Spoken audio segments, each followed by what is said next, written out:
pour les gens, parce que c'est vrai que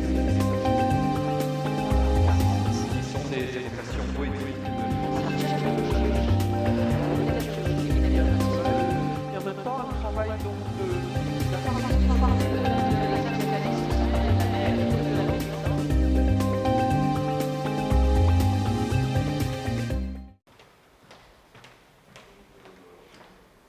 Bonjour, je suis Julie Gutiérrez, la conservatrice du Musée national Fernand Léger. Je vous propose qu'on découvre ensemble la nouvelle exposition du musée qui s'intitule Vis-à-vis Fernand Léger et ses amis, qui est consacrée aux relations entre le peintre Fernand Léger et les artistes de son temps, qu'ils soient peintres, sculpteurs ou simplement des artistes qu'il a eu l'occasion de rencontrer au cours de sa longue carrière. Je vous propose d'entrer dans la première salle de l'exposition.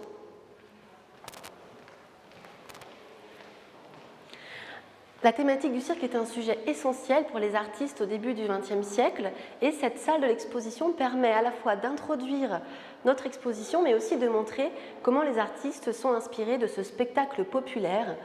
qui pour Fernand Léger était vraiment une manière à la fois d'être en phase avec son temps, d'être au cœur d'un spectacle populaire mais aussi un moyen de renouveler sa peinture puisque le cirque était un vrai défi artistique pour Fernand Léger puisqu'il pouvait grâce à ce spectacle qui mélangeait des lumières, des couleurs, des formes, de la musique tonitruante, des effets de matière et de couleurs, il pouvait, grâce à cela, renouveler son travail pictural, son travail de peintre.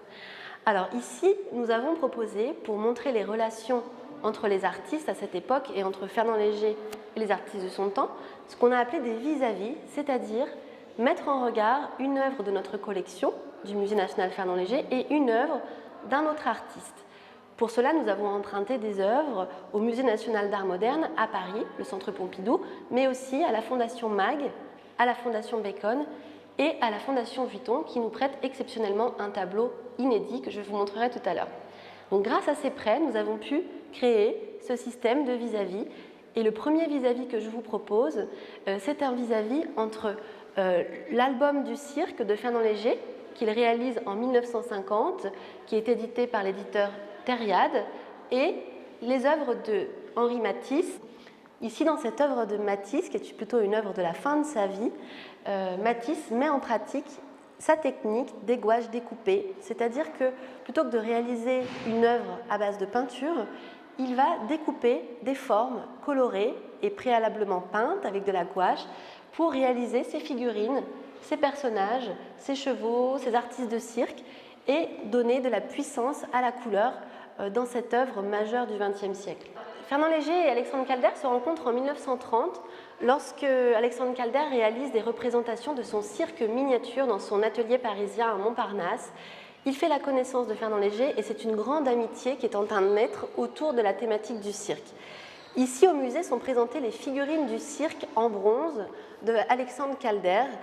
qui sont un hommage au cirque mais qui sont aussi pleines d'humour et de drôlerie. On voit que Calder réalise une sorte de caricature de ces personnages de cirque avec cet haltérophile qui tient ses haltères de manière un petit peu ridicule puisqu'il a l'impression d'être fort mais en réalité c'est un personnage tout en maigreur et tout en maladresse.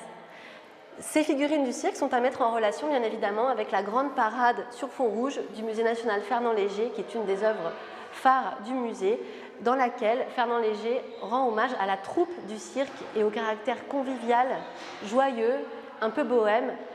des artistes de cirque, des saltimbanques de la première moitié du XXe siècle. Alors ici je vous présente le cheval de Raymond Duchamp-Villon, qui est un des grands sculpteurs de la première moitié du XXe siècle. Malheureusement, il est mort trop tôt puisqu'il est décédé brutalement juste avant la fin de la Première Guerre mondiale, en 1918. C'était un artiste prometteur, le frère de Marcel Duchamp. Et cet artiste a, pendant sa courte carrière artistique, travaillé sur la façon dont le monde de la machine et le monde animal et humain peuvent fusionner pour créer une sorte d'être hybride à mi-chemin entre le vivant et le mécanique. Ici, je vous présente un des chefs-d'œuvre de la sculpture moderne, ce cheval qui est à la fois un animal dont on voit la musculature puissante, mais aussi une sorte de machine en mouvement avec tous ces rouages et ces bielles, une sorte d'hommage à la mécanique et à l'apogée du monde industriel en ce début de XXe siècle. Alors ce cheval de Rumant du Chambillon est à mettre en relation bien sûr avec les travaux de Fernand Léger qui en 1924 réalise un film qui s'appelle Ballet mécanique et qui reste aujourd'hui un des chefs-d'œuvre du cinéma expérimental puisque par un montage rapide d'images successives, il inverse complètement la façon dont on perçoit la réalité. Les objets deviennent des êtres vivants, presque des acteurs du film, et à l'inverse, les personnages, comme Kiki de Montparnasse, qui était la muse de Man Ray, devient une sorte d'automate mis au service d'un film qui est une vraie expérimentation sur le plan artistique. Je vous présente une œuvre exceptionnelle que la Fondation Bacon à Monaco nous prête généreusement. C'est une des premières œuvres de l'artiste d'origine irlandaise, Francis Bacon, qui est fortement inspiré par l'œuvre de Fernand Léger, puisqu'on le sait moins, mais avant d'être un peintre célèbre, Francis Bacon a voulu être à Londres un créateur de mobilier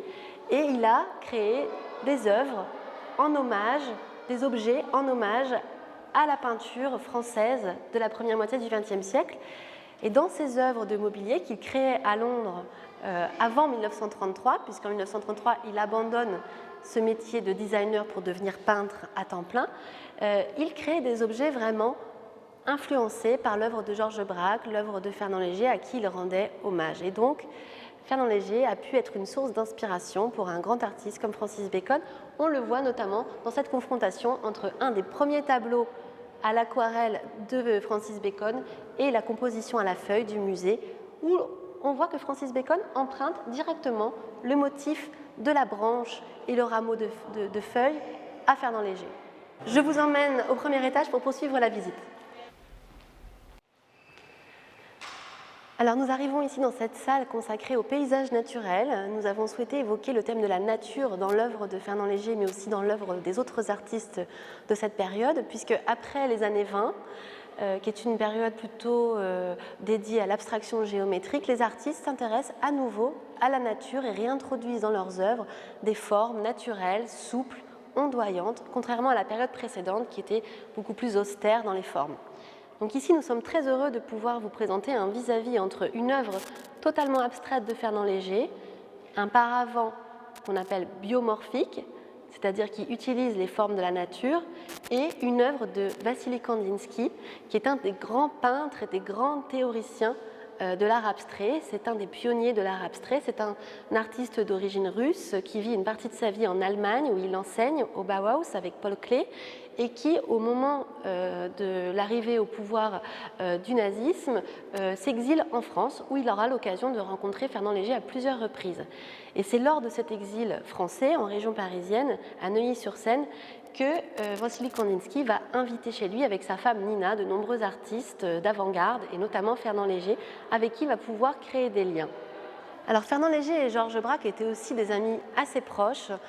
Ils ont plusieurs points communs, même si leurs œuvres picturales sont très différentes. D'abord, ils sont d'origine normande tous les deux.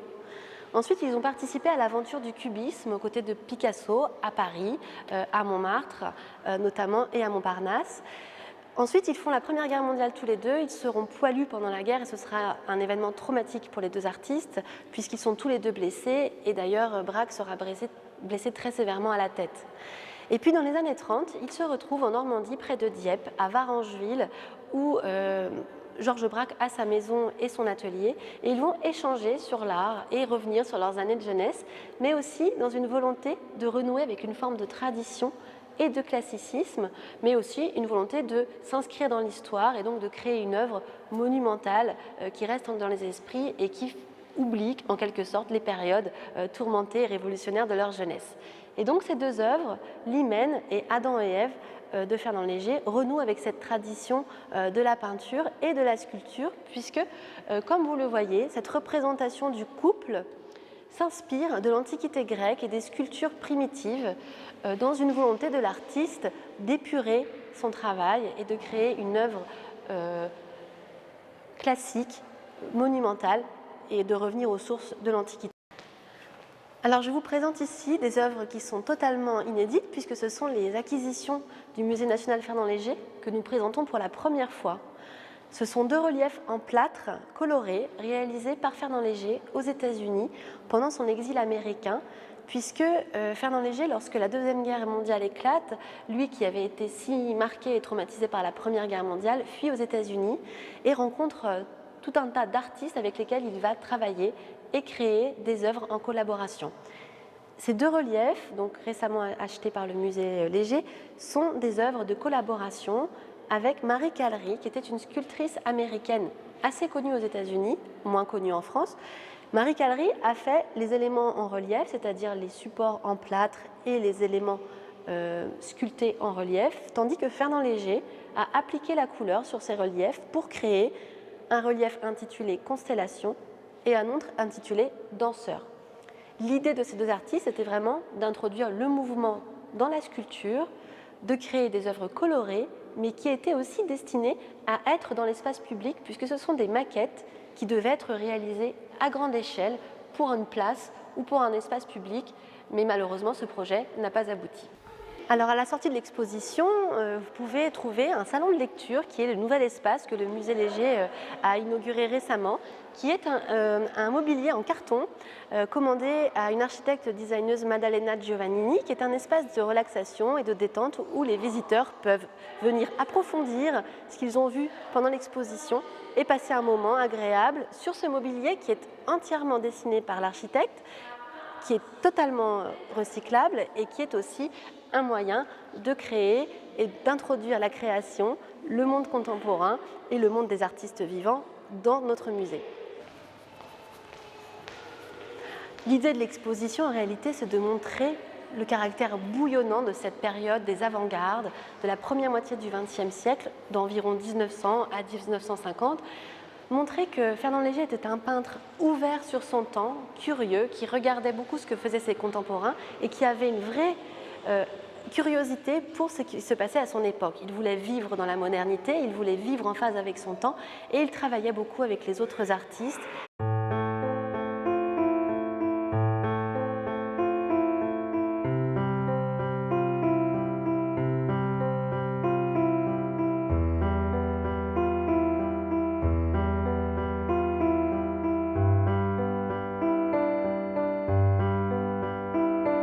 Alors notre exposition vis-à-vis Fernand Léger et ses amis dure jusqu'au 17 septembre inclus 2018, c'est-à-dire les journées du patrimoine. Le musée est ouvert tous les jours sauf le mardi de 10h à 18h et vous pouvez aussi bien sûr venir en famille avec vos enfants pour bénéficier d'ateliers ou de visites proposés par le musée.